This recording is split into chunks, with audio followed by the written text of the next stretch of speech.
Alrighty, guys, welcome back. Today we have Dr. Satoshi on the channel. I've looking forward to speaking to you for a long time, and I first saw you on Nurse Huddle's podcast, and then it sounds like we have a few mutual friends. So looking forward to speaking to you, man. How's it going? Yeah, thanks so much for having me. I've been following your channel, and it's always cool watching these small Bitcoin channels and seeing how we're all in it together. And this community that we're forming is pretty cool because it keeps us going, and we're all tapped into that same frequency, that same energy, and we're just creating this synergistic connection, and I love it. So thanks for reaching out. I'm super happy to be here and excited for this discussion. Yeah, me too, man. I feel like Bitcoin is just, they're not like a competitor. We're all just like contributing to the Yeah, same thing. And it's kind of like, it's in some sense, it's like, oh, if you're investing in Bitcoin and I'm investing in Bitcoin, I'm not only helping you, you're helping me. And then it's just like constant, like, let's just keep pushing this thing forward, man. Like, let's start talking about it, getting people introduced to it, orange pilling friends and family. Um, Me and you, like this, the reason I really wanted to have you on is because we are from completely different worlds. Like, I'm 21 and I'm only really just starting yeah. my career in some sense, but I've gone the route of just joining my dad's business, which is just a private business. And it's like commercial mowing, landscaping, just a completely different thing. And then there's you, who's like, how long have you been practicing as a doctor? About 15 years now. I just turned 40, so uh, yeah, I've been doing it for about 15 years, and yeah, I love connecting with someone across the world and in such a different living such a different life, but yet we're connected by this Bitcoin energy. It's such a beautiful thing how Bitcoin brings people like us together. Yeah, no, like, so yeah, it's just, yeah, it's nuts how different we are in that aspect. But then it's also like we are on the same page with a lot of things. So I also have like a lot of relatives that are in the medical space, and I always struggle to, I'm like almost even too scared to bring things up just because we're completely from different worlds. And it's kind of like, especially even with they're very established doctors or nurses and whatever they are, and it's like, how am I supposed to speak into their life when it feels like maybe they should be speaking into mine, because it's obviously like this pristine sort of career. Um and I can't really give my uncle some financial advice when I'm 21 years old, like haven't got a house or anything to like prove how it's going. So I just thought it'd be really cool to have you on and just share your experience. So could you just give a little introduction, how you first got into doctors? What was the whole career path looking like? Where were you seeing yourself in, say, 5, 10 years from now? And how has that changed because of Bitcoin? Oh man, yeah, yeah. I love telling my story, and I think that's what's missing in the Bitcoin space is just regular people coming on and telling their story. It's not about financial bros or people in finance. It's just regular people because Bitcoin benefits regular people probably more than anybody else. So that's what I want to represent is just the voice of a regular person. And I happen to be in healthcare, and I think that offers a little bit of credibility being a doctor, which is nice. But as we'll get into, I think the credibility that comes from being a doctor is probably not warranted because as doctors, um, once I had this Bitcoin awakening, I've realized that I'm essentially just a pawn in the machine. And that was nice what you said earlier about respecting people in the medical field. And I think in general, that is a common thing. People do respect people in the medical field. But since I've had this Bitcoin awakening, I've realized that I'm just a part of the system, and I'm just a cog in the machine. And people in healthcare, we do go into healthcare to help people, and a lot of people still think they are helping people, and in a lot of aspects we do help people, but I think we don't help people in the way that we think we are because of essentially the issues that you actually discussed in a video I saw about a week ago. You made a video about the pharma scam and how that seemed to be very interesting to you after I think you had heard me talk about it on Nurse Huddle's podcast. And I think that's one of the one of the things that one of the beauties of or one of the most amazing things about discovering Bitcoin is how it expands your awareness and how it changes your lens on how you see things. And for me, being in healthcare, it changed the way I view healthcare, um, drastically. It's basically like a 180-degree turn, and it's essentially in the same way that the Bitcoiners have their eyes opened to the fiat financial system. My eyes have gotten opened to the fiat medical system and the fiat food system. And what I've seen since I've had this awakening the last few years has drastically altered the way I view my job, the way I view the world, and it's drastically altered the course of my life, because I've essentially been on this path of becoming a doctor my whole life.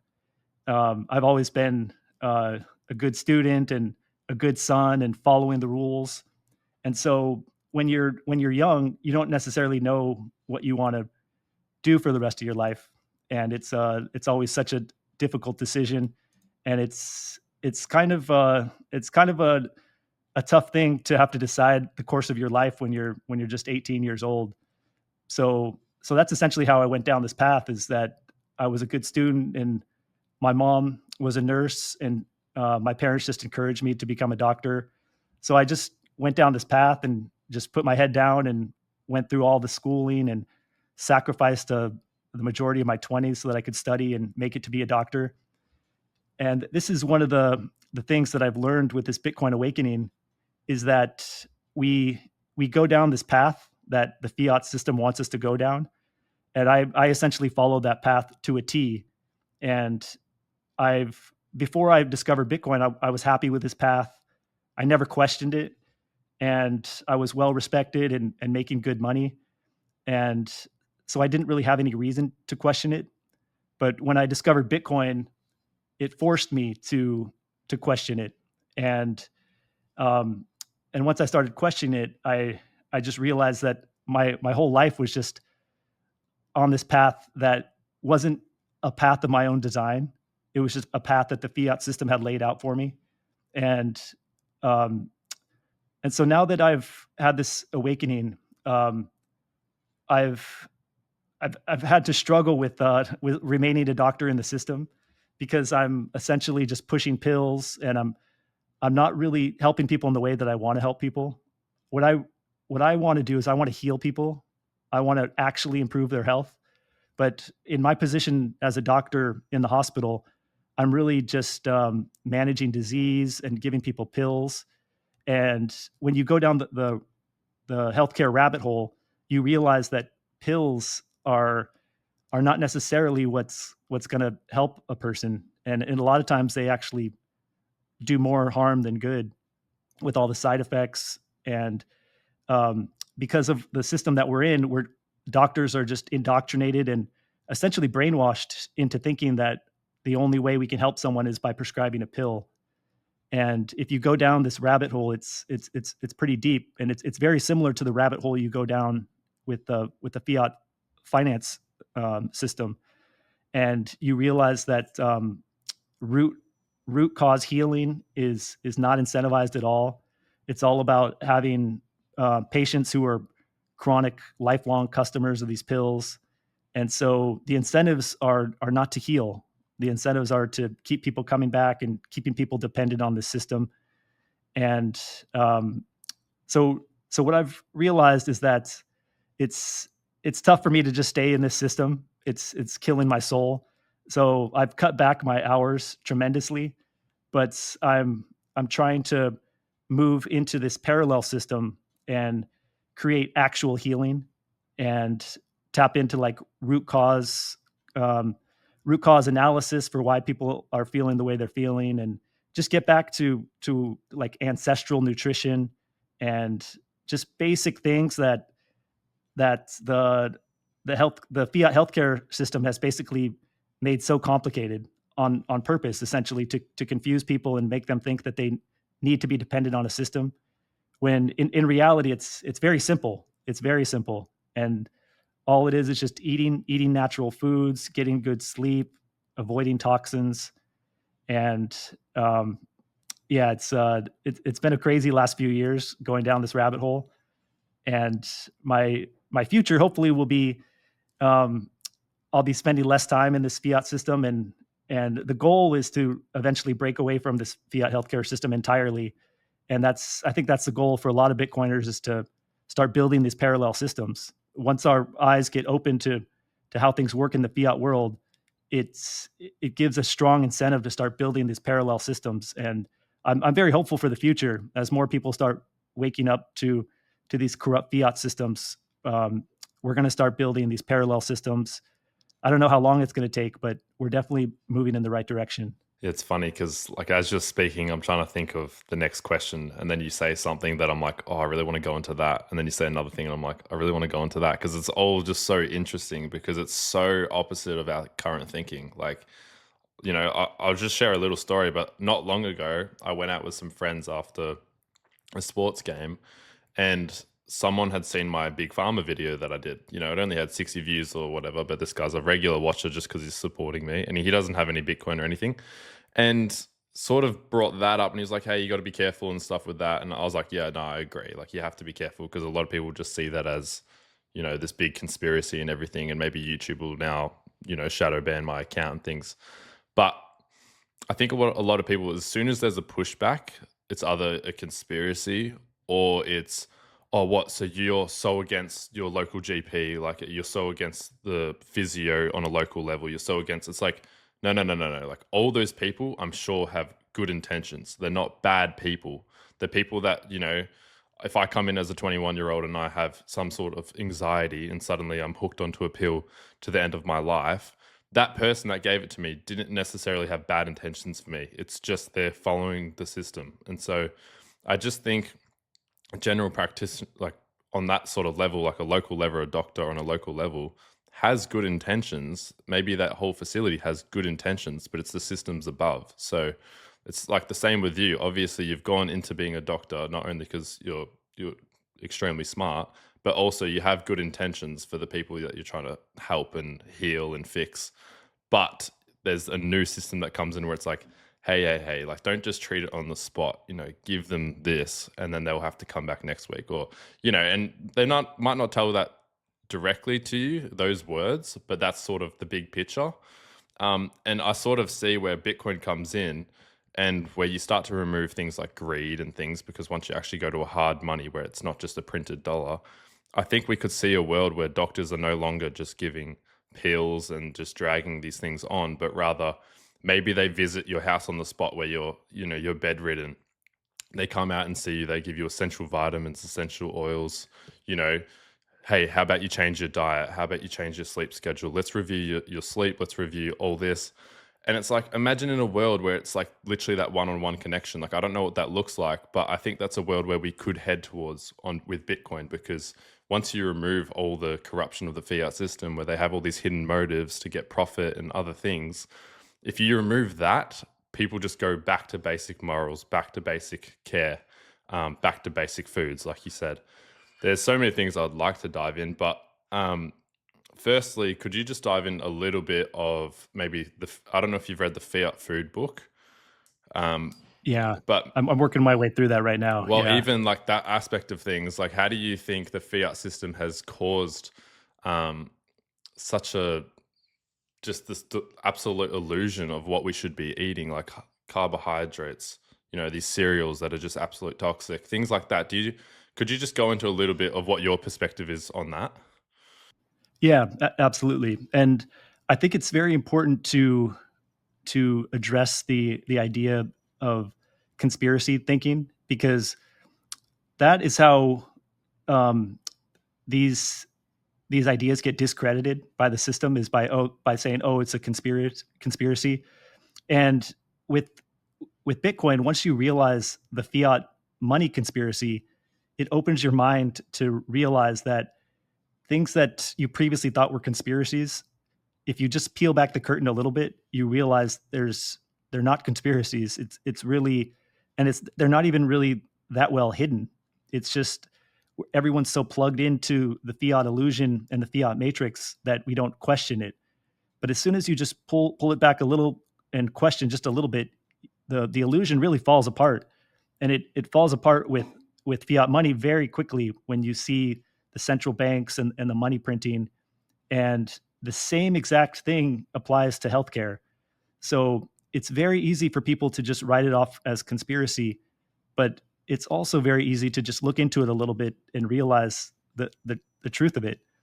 And so I would encourage people to not just write things off as conspiracy, because I'm a very logical thinker, and I previously wrote things off as conspiracy, and um, I can see how it happens. You don't want to question your current beliefs, but that's why Bitcoiners were able to see it because they were willing to question their beliefs. Majority of society is not willing to question their beliefs, and that's very dangerous. That's how they keep our society kind of stuck and in the fiat illusion. So we need to have people questioning beliefs, and so I just encourage people not to just immediately write stuff off without just giving it a little bit more thought.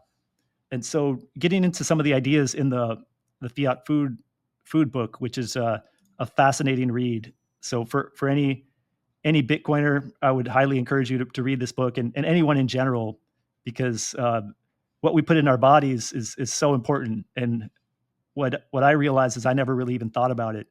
Even as a doctor, I would just kind of blindly just follow this guide that society tells you is nutritious without ever questioning in it. And so our modern food system is just as corrupted as our monetary system, and it's for the same reasons that the monetary system is corrupted. There's so much centralization, there's manipulation, and it's all about profit and not about truth. So so big pharma profits from the diseases that are caused by big food, and both of them are backed by fiat incentives. So this gets back to what you were saying. It's not that there's bad people. It's all about just misaligned incentives, which all come down from the system, the fiat system. It's all top down, and it all leads to these mal incentives. And so you have people like me and other people who are in healthcare who really want to do good, and we don't even realize that we're a part of this rigged system. Um, so if if we had a healthy healthcare system, the goal really should be to keep people healthy and to heal people. But that's really not the goal at all of the fiat healthcare system, and that was very disillusioning to me, because it's not about healing, it's not about keeping people healthy. It's all about profit. It's all about control. It's all about political favoritism. And what this leads to is you have essentially fiat food, which is engineered purely for profit and not for health. So our modern food system is not about nourishing us. It's about essentially feeding the machine and maximizing profits for corporations. And a big part of this is caused by subsidies and these fiat incentives that lead to the production of ultra processed, highly addictive foods that are developed mainly because they have long shelf life. And when people are consuming this food, it leads to repeat customers for big pharma. And as opposed to thriving healthy people, you now have sick people who are now dependent on big pharma. And it's there's big pharma is essentially in bed with the government, and it's a whole rigged game. If you look into lobbying is such a huge problem. You essentially have these pharmaceutical companies who are spending billions of dollars. They're lobbying Congress and these regulatory bodies like the FDA. And so pharma, they're creating these drugs that they're they're not designed really to keep you healthy. They're basically just designed to make as much money as possible. So even when they have these natural cures that might actually be better than a pill, or it might be better to do lifestyle changes, you have big pharma who comes in and just pushes pills, just pills over natural causes, over um, lifestyle changes. And um, and then you have regulatory capture, which means you have these agencies like the FDA, the CDC, and the NIH, which are staffed by people who are are basically working for the same industries that they're supposed to regulate. So there's just so much corruption, and it's so hard to tease it apart. But there's just so many backdoor deals, and you've got these policies that are made to favor the corporations, large corporations, and not about public health. So the most classic example of this is the food pyramid. You would think that if the government puts out this food pyramid, that it was based on nutrition science, and that the government um, developed these guidelines to maximize your nutrition, and they have your best interest in mind. But it turns out that the idea for the food pyramid, that you need 6 to 11 servings of grains every day, was was basically influenced heavily by this corrupted research. So this is just one example of the kind of stuff that goes on. Back in the 60s, there was this foundation called the Sugar Research Foundation, and they paid Harvard researchers to essentially minimize the effects of sugar on heart disease, and they essentially implicated fat as the primary cause of heart disease. And what this did is it helped all these corporations develop all these foods with high profit margins, foods filled with seed oils and processed carbs. And then this led to essentially an explosion in metabolic disease and obesity and heart disease.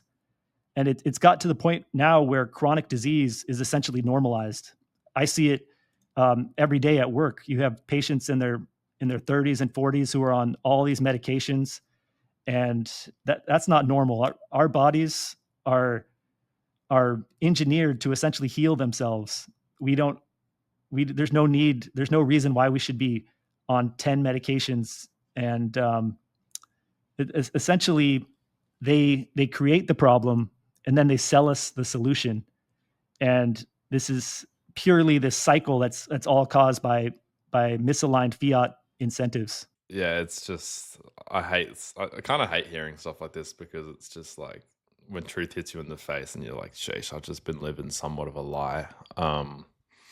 And like for me, I've been sort of skeptical for quite a while on things like a lot of the things they push for people to take at a young age and things. And it's not that hard to see it now. Like even, my brother's a teacher, and, he'll have a young boy like 6 years old, 7 years old coming up through school.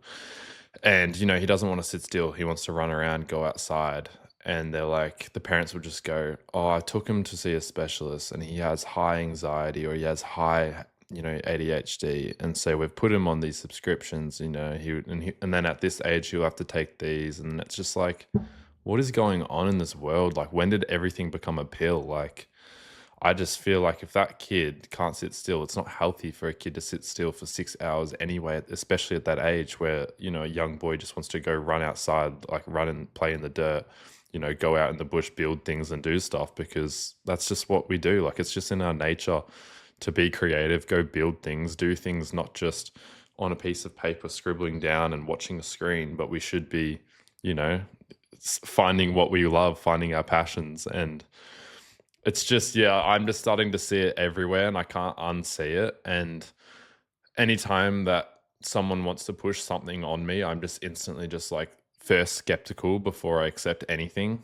as fact, because I now go, it doesn't matter how many degrees you have or what paper's been posted or what article's been posted. I just go, there's always going to be an incentive and a motive. And maybe the person writing it isn't inherently evil and, beyond the conspiracy, but it's the person that's in charge of that person. There's always a bigger boss. And it just kind of scares me, just because, we look at 100 years ago and what every average family was eating, and it was just whole foods and the most basic things, but it was the healthiest society was before all this fiat crap. So, eating bacon and eggs for breakfast with actual butter, not margarine, having probably meat in most meals, and, you moderate how much meat you're going to consume. But it's this whole idea that whole foods and raw, like, and red meat is bad. And so instead take this absolute sludge. Like, you can't really tell me what's in pasta that's 99 cents at the store, because there is nothing in it. It's just wheats, seed oils, sludge, and all it is to design. All it's designed for is to fill your stomach and trick your brain that you're full. So, like, these are foods that we were surviving on with rations in, World War One, World War Two, and it's like we've come out of that, so it's now time to go back to whole foods, but instead they've doubled down and said, hey, actually, that absolute sludge we're giving you is what you should be eating primarily anyway. So, parents giving their kids cereal in the morning and going, it's just a quick snack and it will fill their tummies, and it's got 16 teaspoons of sugar and absolutely no substance. It's like, what is going on? Like, like, what, you go to the grocery store, you try and buy a steak and it's like $20, $30 in Australia. And it's like, oh, but the cereal price hasn't really moved at all in the last 15 years. And it's like, so how is that possible? So they're obviously just hiding inflation through these fiat products. And it's good that it gets exposed in Whole Foods. Like, I go to buy eggs, it was $9 for a dozen. And I'm just thinking, an egg, literally comes out of a chicken's butt and it's been doing that since creation. And you're telling me that it's now $9 for 12, like nearly $1 per egg. And that we've gotten better at farming, we've gotten better at, housing chickens and with less diseases and things and that. So shouldn't eggs be borderline free? Like, shouldn't you almost be able to get them free? Because we should be in a deflationary system where prices are falling because technology is advancing. And even things like cows and farming and things like that, it's like we should have got to a point where we can mass produce cows, but efficiently and safely, and we still look after the cows and they still have a good life. But it's in a way where with technology, we're able to get perfect meat for every family and actually do this properly. But instead, it's like, imagine they ban all the fiat food tomorrow and they're like, all right, let's do Whole Foods. We just would not have the supply because the supply is no longer demanded. So it's just so unfortunate, because if you wanted to say, all right, let's live off cereal and fiat foods, we would probably be able to sustain the whole world because there's so much crap and it's so cheap to make and it's absolutely toxic. But you could do that and then everyone would live to probably 40 or 50 instead of 70 or 80. So, and I like what Michael Saylor said about foods. He said, even the Egyptians knew that if they could get the price of foods down, then they would be able to feed a whole army. So they lived off the biscuit and they lived off the crackers going into war. And it didn't matter if that meant they only lived to 30 or 40 because of all these diseases and not having the nutrition they needed. All they needed them to do was fight the war at that time. So it's like, they're not going to give them the steak. They're not going to give them the eggs because they didn't care about how long their life was. And so then you start questioning, well, what are they doing to us now? Like, why are they feeding us the biscuit? Why are they not feeding us the steak? Like, do they want the future generations to be healthy, or do they want them to just be constantly sick and reliant on not only the government, but reliant on all these basically government products? Like, I'd say Big Pharma is a government product. I'd say the whole healthcare system is a government product. Like, I just don't want to rely on any of that anymore. So I was skeptical before Bitcoin, but then Bitcoin just affirmed everything I was skeptical of because I understood now that where the motive comes from. Like, before, it was kind of like, why are they doing this to us? Like, why do they hate humanity? Like, and now it's like, oh, that this is the fiat system. They can print dollars. They can just flood the system with absolute crap and hide inflation by giving you, reducing quality. And yeah, it's a pretty big, I guess, like pun intended, but pill to swallow, and it's just brutal. Like, yeah, is there anything else you would want to contribute on that before we move on to the next question, or is there any other rabbit holes you wanted to go before I rush up to the next question? Well, I am an optimist, and so I hate having to get too deep into this because it's so pessimistic, but it's actually not pessimistic. It's just real. It's just the truth of things. And so I echo what you said about how this makes you angry and it makes you disillusioned. But I also just wanted to add the other side of that coin is that it's a gift that we were able to see this, because the first step is awareness. So now that we have this awareness, we can navigate this corrupt system and steer away from it.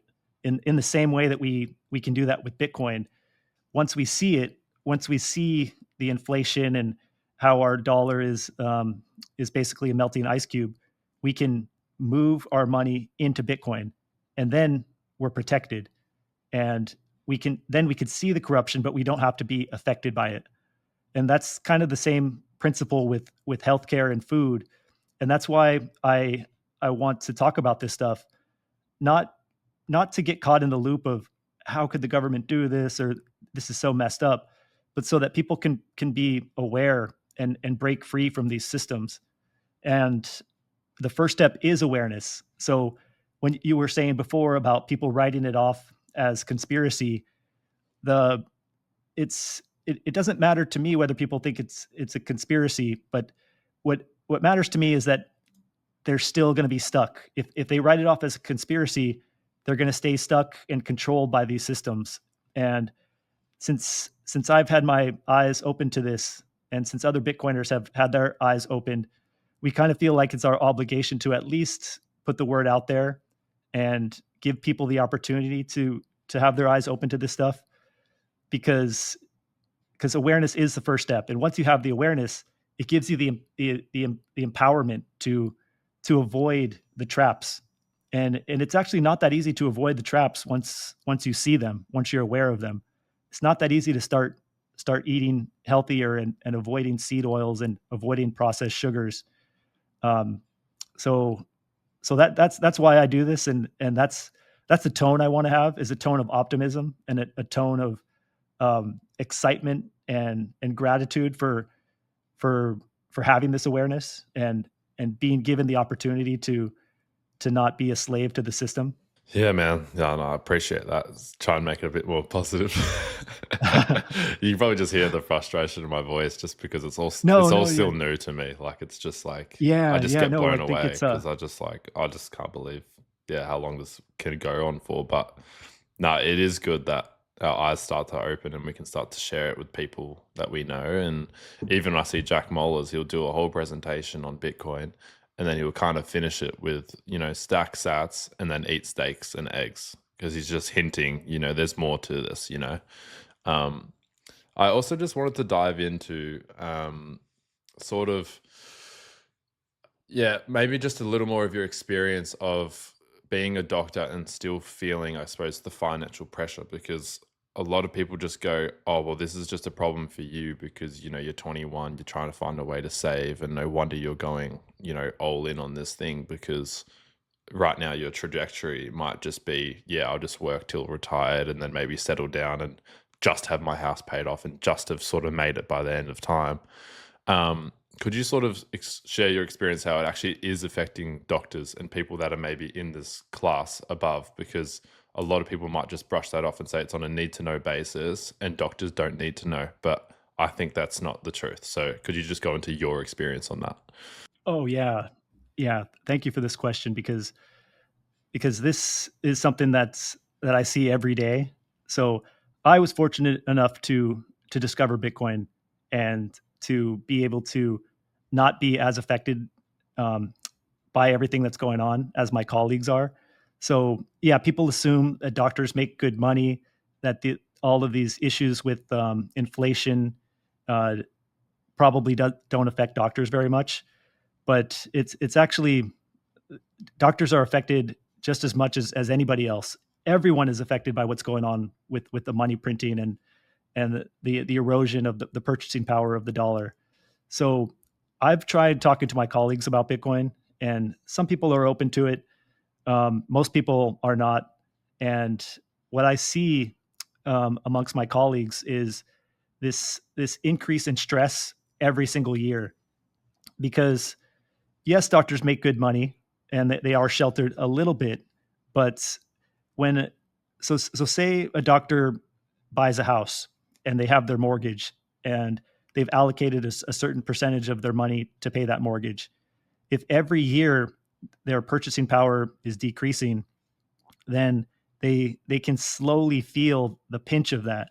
They can feel that they're having, their money isn't able to buy as much, and every year it just gets worse.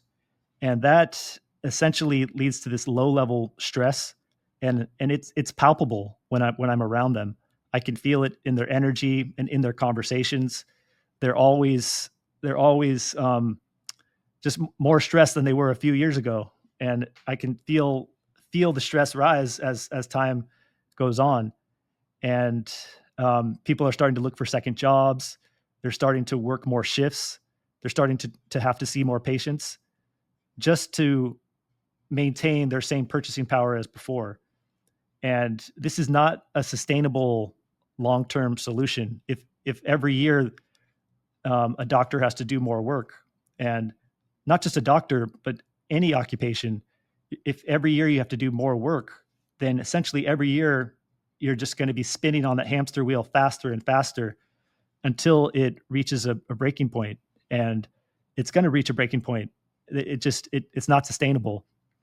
And um, whereas if you contrast my colleagues who are constantly stressed and constantly having to pick up more shifts, then if you contrast that with me, I moved my purchasing power over to Bitcoin, and so I have been working less. I walk around with less stress. Um, my cortisol levels are guaranteed to be lower than theirs, all because I moved my money into Bitcoin, and I know that my purchasing power is going to increase over time as opposed to decrease.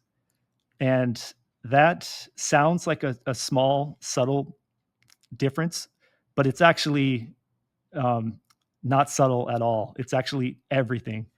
Because if I can sit back and just trust that my life force is going to grow over time versus my colleagues who know on some level that their life force is melting away, that just destroys their soul. It's like a slow erosion of their soul.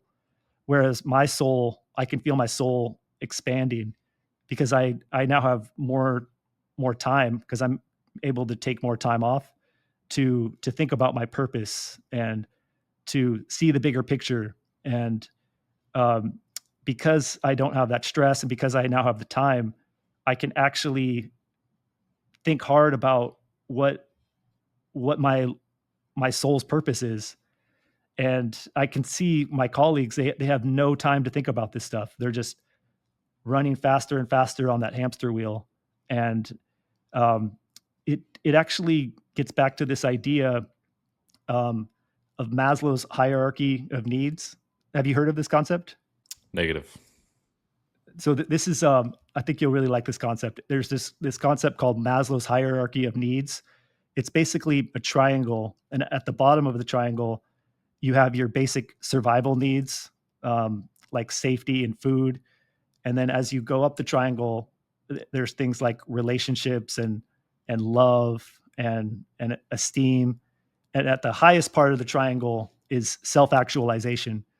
So what happens in the fiat system is everyone's stuck at those lower levels of survival.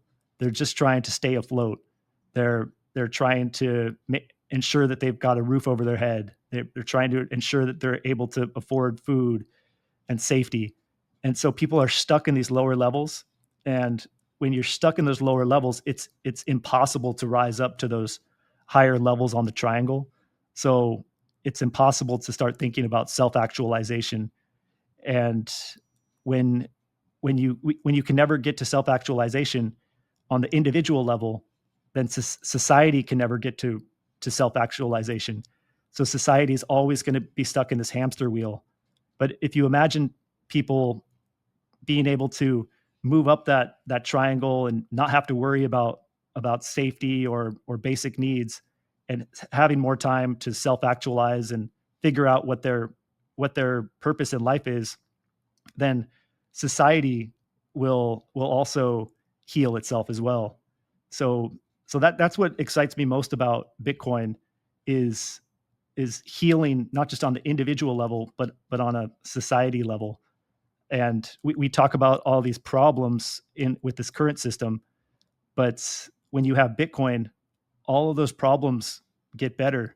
And that's why Bitcoiners have so much hope, because we see how there actually is potential to move on to this alternative system.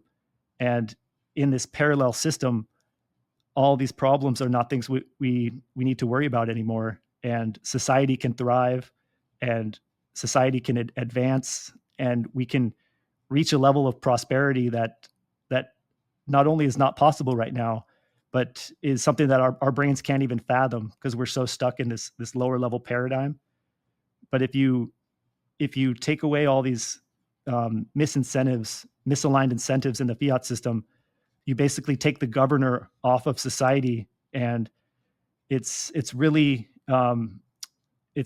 cool to start thinking about where society could go without this limiting factor, without this governor on our progress. Like, we're going to be exploring the galaxy, we're going to be multiplanetary. There's just so much stuff that humanity can accomplish if we get out of this fiat system that's limiting our growth so much. Yeah, I think Bitcoin really shifts your, I suppose, investment versus savings mentality, because I've heard where, you know, a doctor just wants to be a doctor, and a nurse just wants to be a nurse. They just want to go to work and do their job. They don't want to have to get home and stress about, all right, now where do I put my money? I have to be a speculator. I have to be an investor. I have to find a way to keep this capital for the long term. That I think a lot of doctors and nurses and things know they can't just keep cash in the bank. They know that, oh, all right, I've got to look at the S&P 500. I have to look at this. I have to look at this. You know, how much money should I be allocating to my retirement for when things settle down? And it's like, when did we get to the stage where we can't even rely on the own dollars that we use in our bank account that are supposedly earning interest, and that's our savings? And we have to speculate on things. We have to take a gamble. Whereas Bitcoin just strips that all back and just says, hey, I'm basically still money. I'm still savings. You know, just swap your dollars for my dollar, like sats and satoshis. And that just blows me away, because I now no longer have to speculate and take a gamble with things, because there's such a culture of gambling now as coming through as a 21-year-old around me, where it's like, we're screwed, so let's just chuck it all on red, or we're screwed, let's just buy this crypto, this crypto, this crypto, and hope it does 1,000x tomorrow, because otherwise I'm screwed. And so that culture, the only way you can fix that is to have a solution. So you have broken money is the problem, where dollars can just be inflated away, and so your savings cannot sustain themselves, and you have to speculate on things and hope that Apple performs, hope that Nvidia performs, hope, and you're just constantly putting trust not only in the government, but private companies, public companies, you know, ETFs, everything. You're constantly trying to handball responsibility to someone else. I think it's now time to take a bit of self-responsibility and just put your money in a better money. So could you sort of go into how Bitcoin is not necessarily an investment, but rather money and a savings tool, and maybe just unpack that a little bit? Yeah, what you said is actually one of the most incredible things about Bitcoin, is how it's actually the best savings technology that has ever existed, and it's definitely the best place to store your money right now. So, yeah, what you mentioned about how in the current system everyone's forced to become a gambler, because you know that you cannot leave your money in dollars. If you leave your money in dollars, you're guaranteed to be losing money. You know it's a melting ice cube. So if you know that, then you have to put it somewhere. And if you have to put it somewhere, you have to do research and figure out where to put it.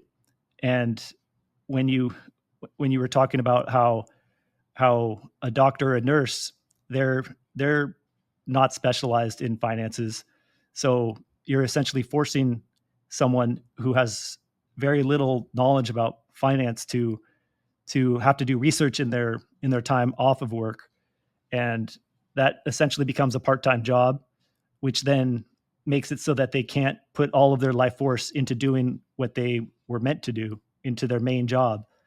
And so that basically makes it so that society doesn't reach its potential, because people are forced to spend all this time researching where to put their money. But if you can imagine, if you can figure out a place to put your money, and you know it's going to maintain its purchasing power, and you know it's a great store of value, you basically get all that time back. So all the time that I would be spending trying to research these stocks or figure out how the real estate market works, I don't have to waste those hours. I now get all those hours back. And time is the most valuable asset that exists. So that is invaluable being able to get those hours back. And um, for myself, when I realized that it was so simple that all you have to do is put your money into Bitcoin, and you don't have to worry about gambling, you don't have to worry about doing all this research, and you don't have to put your money in the hands of other people, and you just put it in Bitcoin, and you know that that's the best place. That is such a relieving feeling. It takes away so much stress. So it not only does it take away stress, but it gives you back time, and it basically calms your soul and it calms your nervous system, which likely is decreasing your cortisol and probably improving your health. Um, but if you get back to why that's the case, why is Bitcoin the best money? There's all kinds of resources that you can look up in terms of seeing how it's basically the most sound money that exists. It's essentially digital gold, and you basically don't have to worry about if the CEO is going to mess things up, or if the government's going to make a policy that messes up your investment. That's what really drove me to Bitcoin, is just seeing how manipulated the financial market is. Because before I had my money in Bitcoin, I had it in the S&P 500, and at the time that seemed to be the most prudent place to keep your money. But then during the pandemic, I saw just how manipulated the markets were, and how there was no rationality to it. And I just didn't feel comfortable leaving my life force in this system that just had no rhyme or reason and could just be manipulated so easily. Whereas with Bitcoin, you know exactly what the code is, what the rules are. You have the finite amount, and you know that your purchasing power or your life force, you know that it's safe in Bitcoin, and not just through space, but through time. So you know that in 10 years, in 20 years, that purchasing power is going to be there. And the the most beautiful thing about Bitcoin for right now, we are so lucky to have discovered Bitcoin right now, because not only do we get the benefits of having the most sound money, but we also are getting in it at a time when people are still asleep to it. So the fact that people are still so asleep to it means that it has so much room to run. There's so much upside. It's really just the most asymmetric bet of our lifetime. And people think that they're late now because it's over 100,000, and they see how if they just bought it a few years ago, how they could have a lot more. And that, I think, is causing people to discount it, to discount Bitcoin and still not buy it. But we're still so early. The world is still so asleep to it. And if you're discovering Bitcoin now, just know that you are still so early, and it's the most asymmetric bet of our lifetime. So if you still don't have any Bitcoin, or if you only have a small allocation to it, you really should do a lot of research ASAP, because this thing is gonna run very quickly, and um, it would be a shame to miss out on such an asymmetric opportunity. Yeah, I think Bitcoin is perfectly set up now for like the next leg up, of course. So whether that's in the next year or whether that's in 4 years, it doesn't really matter because it's such a short time frame. So the only input Bitcoin needs now is time. And so once that input continues to happen, which it's been doing for the last 16 years, you crank up the time, another 4 years goes by, suddenly it's not 20,000, it's 100,000. Now it's 120,000. When's it going to be 200,000?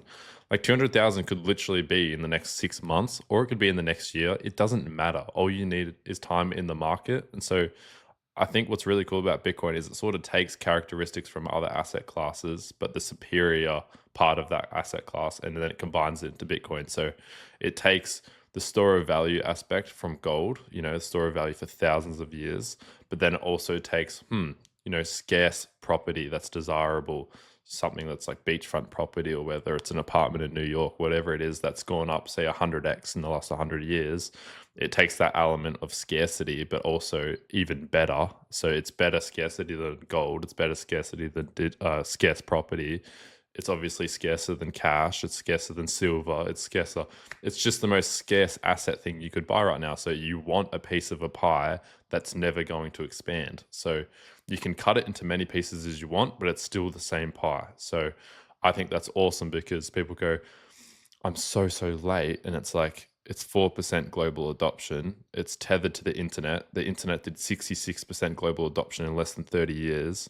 So are you telling me we're on the 16th year and it's already got to 4%? How fast can it get to 66%? Because that could be in the next 10 years or 20 years, because once the floodgates open, it's kind of, in my eyes, too late once the flood hits. And we haven't hit that flood yet. We're at 4%. And also, if you want to look at market cap, if it's better than gold, and gold is nearly 22 trillion and we're only 2 trillion, and it's like, it's going to outperform gold. So are you telling me that it can't do a 10x in the next 5 to 10 years? I think it can.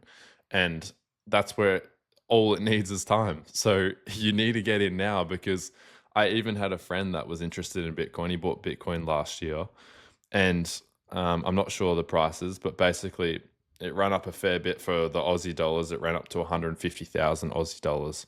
And he goes, that's it, boys, I'm cashing out. It then drops down to 135, and he goes, oh, I'll come back in now. Doesn't come back in, waits a little bit. And then I text him, hey, bro, did you get back in? Oh, nah, man. I just checked the price. It's got away from me. And so then I'm like, if you were to buy back in, you're now at a loss. Like, you have less Bitcoin than a few months ago. So people just need to stop trying to time this thing where they're trying to get more fiat. You got to get rid of that mentality where it's like, I'm buying Bitcoin to get more fiat so then I can cash out, time the market, enter in with more Bitcoin to get more fiat, and I'm just going to rinse and repeat. Good luck. Like, people try this all the time, and they constantly say, like, I even talked to this guy, Bitcoin Bram. He came on and he told me, I was buying in 2013. He said, I have way less now, even though my conviction has grown, than I'll ever get from 2013, because he said, its price ran away from me. I now feel so, frustrated at myself. Like, it's fine. Like, he obviously would have enough, but he's like, I didn't understand what I was holding. And if I did, it's just like unbelievable, like absolute generational wealth. So it's just, you need to understand, you got to be in this market. I would say enter in now, but you basically want to hold as long as possible. So you want to hold as much as you can and as long as possible. And the only time that you should ever be selling it is a trade, I think. So for me, I'm not going to sell it to have more fiat just to hold fiat. Like, for me, it's going to be, hey, Joey, I've got this really nice property. I need your Bitcoin and you need a place to live and you want property. You don't want to just be in suburbia. Let's do a little trade. I'll give you 10 million Satoshis for it. And I go, yep, that's only a small percentage of my stack. This is in the future, because right now that's significant. And boom, he has his Bitcoin. I have a scarce, desirable property. That's where I might accept a trade. But I'm not going to trade it right now for Bitcoin at 120,000 US dollars just to sit on dollars. I don't get, and there's nothing else to trade for. Or, Joey, you should really enter the S&P 500. Had a little bit of a correction today. Get stuff. Like, there's no chance I'm giving my money over to that, because that whole system is an illusion, and Bitcoin is truth economics. So I'm going to stick with something that's truth based and not that's just a house of cards. So people need to get that out of their head, where it's like, I need to get more fiat from Bitcoin. It's like, no, this is your new money. Treat it like that. So I don't know if you have any thoughts you wanted to add to that sort of concept, truth economics, and maybe at that deeper level, but I'm sure you can talk a little bit about that. Yeah. Yeah. What you're describing is essentially this progression that people go through. It's an incredibly natural progression. So I think it's good for people to be aware of this progression so that they don't get scared of Bitcoin and they don't get trapped in thinking the same way about Bitcoin. So I first heard about this from Michael Saylor about the progression of of your level of Bitcoin conviction. So everyone essentially starts out as a skeptic or a denier. I started here. I think everyone starts there. It's just natural to be skeptical and to think it's a scam. So that's stage one, and then stage two is becoming a speculator. So you're still thinking in dollar terms, and you think you might be able to make a trade and end up selling it and ending up with more fiat. Step three is becoming an investor. So you realize that it's actually a great place to store your wealth, and you view it as a great place to just put your money in and let it grow. But there's a next that is still thinking in dollar terms. The next stage is becoming a maxi, where you start thinking in Bitcoin terms, and you realize that not only is it a good investment, but there's no other place where you would want to put your money. So if you were to sell your Bitcoin, what would you sell it for? There's not really any any good reason to ever sell your Bitcoin, except for what you were describing. If you actually wanted something like a house, or you had to pay for something and you had no other option. But to sell Bitcoin to put it into something else, it just doesn't make any sense. Once you fully understand what Bitcoin is and what you're holding, you realize that that whole mindset, that fiat mindset, just doesn't make any sense. And you would never sell your Bitcoin. That's what Michael Saylor says. There is no second best. There really is not even any other place where I would consider putting my money. So it's a natural progression, and I think it's important for people to understand these stages. And if you're in one of the lower stages and you're curious about Bitcoin, then it's inevitable that you're going to progress to become a maxi the more that you learn about Bitcoin and research it. No one who does more research ends up becoming less convicted in Bitcoin. I've never heard of that happening with anybody. It's always the more research you do, the more convicted you get. So anyone who has any interest in Bitcoin, I highly encourage you to do more research, watch more podcasts, read more books, and not only will you become more convicted, but your life will improve, because the more convicted you get, the more of your life force you're inevitably going to move into Bitcoin, and I guarantee that your life will be better going forward with your money in Bitcoin, because you're just going to have more purchasing power, which is going to give you more optionality in the future. It's going to lower your stress levels, and it's going to allow you to rise Maslow's hierarchy and start thinking about some deeper level things, instead of having to worry about survival and worrying about how you're going to pay rent, or how you're going to pay for stuff in the future. Yeah, I think there's also a danger right now with the other cryptos, especially as people believe, altcoin season will start to happen as Bitcoin's price runs up, because their goal, if you're into cryptos and you're a crypto bro and you're trying to buy these altcoins, your goal, a lot of their goal is not to go, all right, I'm going to time the market. Well, that's the goal, but time the market, sell at the top, and then I'll buy the Bitcoin in the bear market. Like, if that's your strategy as well, it's like, good luck with that, because the problem with that is you will sell your fiat and you won't trade into Bitcoin because you're waiting for its low, and maybe you do time the top. So maybe you end up with, a couple $100,000 and you go, holy moly, this is crazy wealth to me. I'm just a young kid. And you'll get so distracted as Bitcoin maybe is dipping a little bit, and maybe it doesn't dip as much as you think and starts to bounce back. So that's an option. You start to realize, oh, I've missed the little bottom. Or as it's dipping, you've got so distracted, you've bought a fancy car, you've bought some nice things that you wanted to get because now you've got all this fiat. And then suddenly, oh, what's Bitcoin's price? I might buy back in now with the cash I've got left over from my little spending spree. Oh, Bitcoin's 500K now. When did that happen? It bounced back in 2 years. I thought the cycles were going to tell me it doesn't bounce back. It's like, that is so risky, because it's a scarce asset, which means they're not going to make any more just to give to you because you missed out, because they feel bad. Unfortunately, Bitcoin just continues, regardless of if you make hundreds of thousands from crypto, regardless of what Lamborghini you bought. its price will just continue to get away from you. And if you're not in the market, then you have no chance of getting one of these pieces of pie. And especially by the time you enter, you'll get a lot smaller. So I have friends now that are texting me going, like, ha ha, basically, look at how much I've made from these altcoins and you don't have any because now you're all in Bitcoin, ha ha. And it's like, wait. Like, what's your plan with the fiat when you sell? Or are you even selling? No.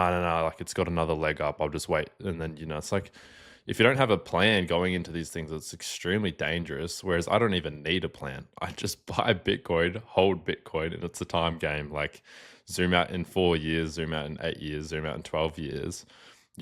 My Bitcoin stacks either the same or more because I've allocated more, and tell me, is Bitcoin's price more than it is today in 12 years or less? And I would say if it's less, then it's trended to zero. And if it hasn't trended to zero, it's trending to 100 million. So for the last 16 years, it's trending to 100 million, closer to 100 million than it will ever be zero, because it's constantly doing 40, 50% a year. So do you want to be part of the boat that's trying to get as much fiat to get the nice car and then miss out on Bitcoin long term? So you're just a short term player. Or do you want to actually be in it for the long game, understand that it's proof of work, you still got to go to work and trade your time and energy, but guess what? You don't have to save in a weak dollar. You can actually save in Bitcoin, look to the future, look forward to the future, because you have a store of value. But it's not just a store of value that stays the same and stagnant.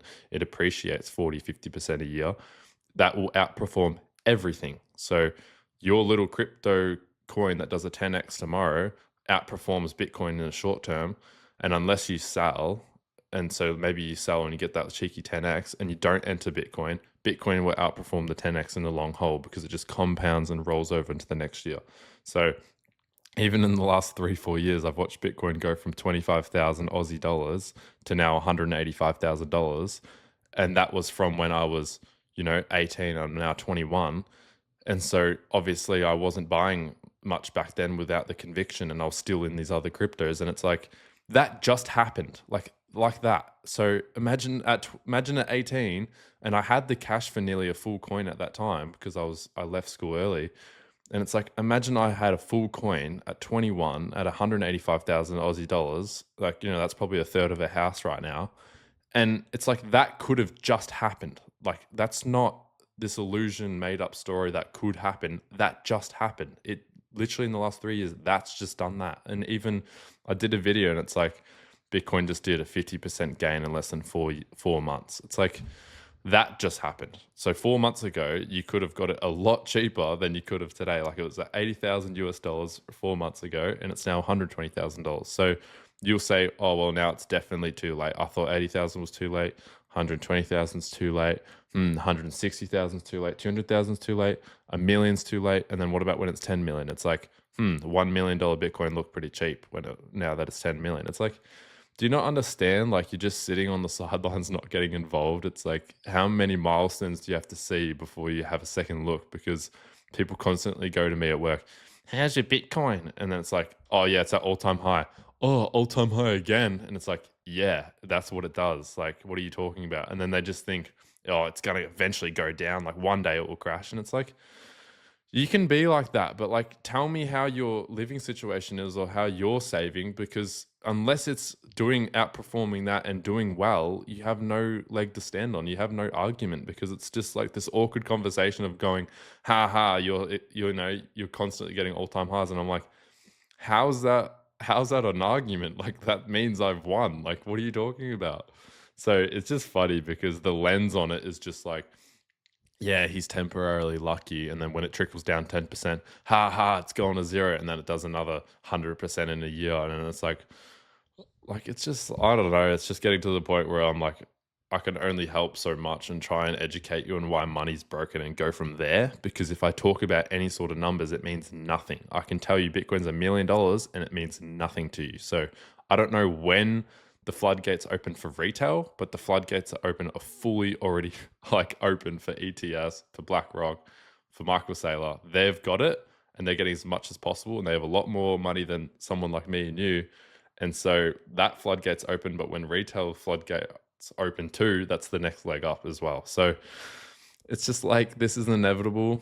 You either hop in now and join the ride or just be left on the sidelines and understand that your life is just going to continue to get more and more expensive.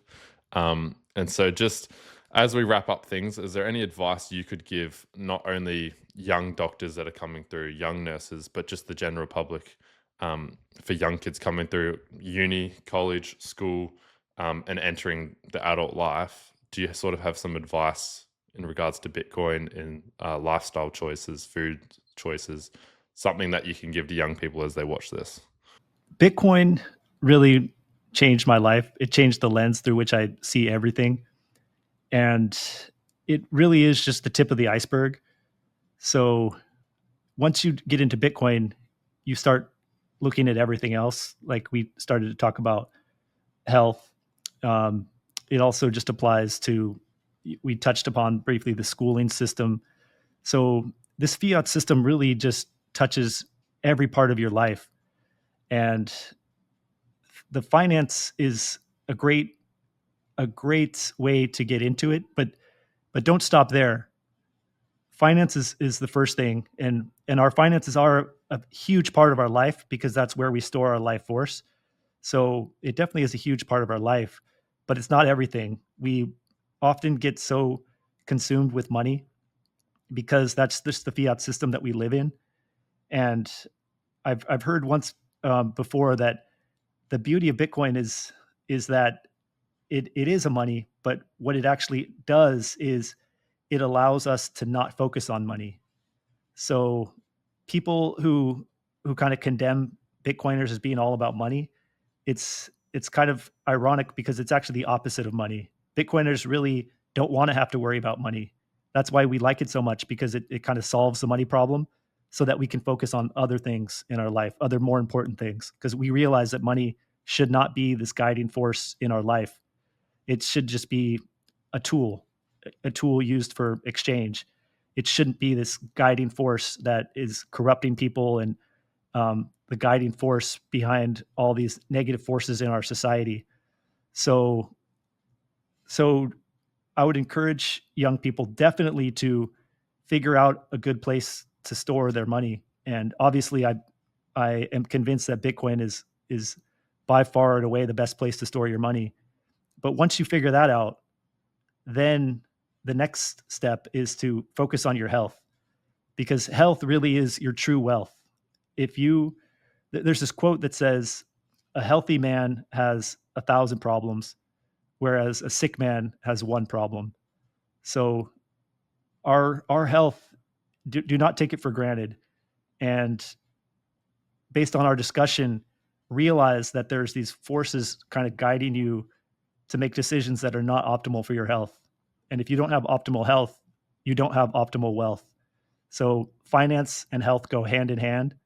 And um, so finance, physical health, but then the other part of this awakening is your mental sovereignty. So we didn't really talk about the term sovereignty, but that's really what Bitcoin represents for me. So when you take charge of your finances and you don't rely on the banks anymore, you're gaining financial sovereignty. And it's so empowering to just take back control and realize that you don't have to put your life in the hands of other people. You don't have to outsource your power to other systems. Like with finances, we're outsourcing our money to banks. We're trusting them to handle our money. Or if you put it in stocks, you're outsourcing your life force to these companies.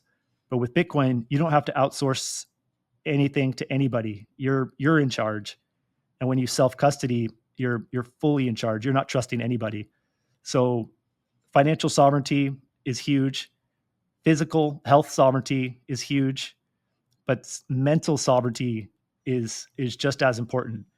And when you go down this Bitcoin rabbit hole, you realize how much of our thoughts are influenced by this system.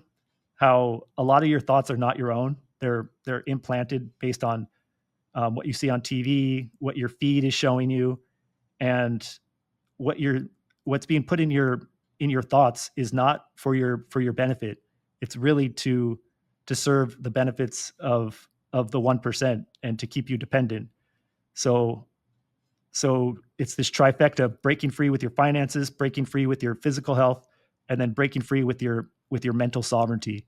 Just make sure that you're unplugging from these mental sources that are giving you thoughts that you think are yours, but are actually kind of programming you in a very negative way. So take back your thoughts. Start be very conscious about your time on these apps and Netflix, and start reading more, start meditating more. Take back your mental sovereignty. And if you take back your financial sovereignty, your physical sovereignty, your mental sovereignty, you're going to live a much better life, and it's going to be a life of your own design, as opposed to a life that's been kind of scripted out for you. And you're going to be happier when you're living a life of your own design, because it's going to be more in line with what your soul wants. And so that's why I'm just so grateful for Bitcoin. It's not about money at all. It's about all this other stuff I'm talking about. And you had asked in the beginning how my life course has changed. And my life has just completely changed. Before this, I was just going down the path of just following what society said, being a good doctor, doing what society wanted me to do. But now I just view life as this huge adventure, and there's infinite possibilities, and it's just so much more unlimited than it was before. And it feels like very freeing for my soul.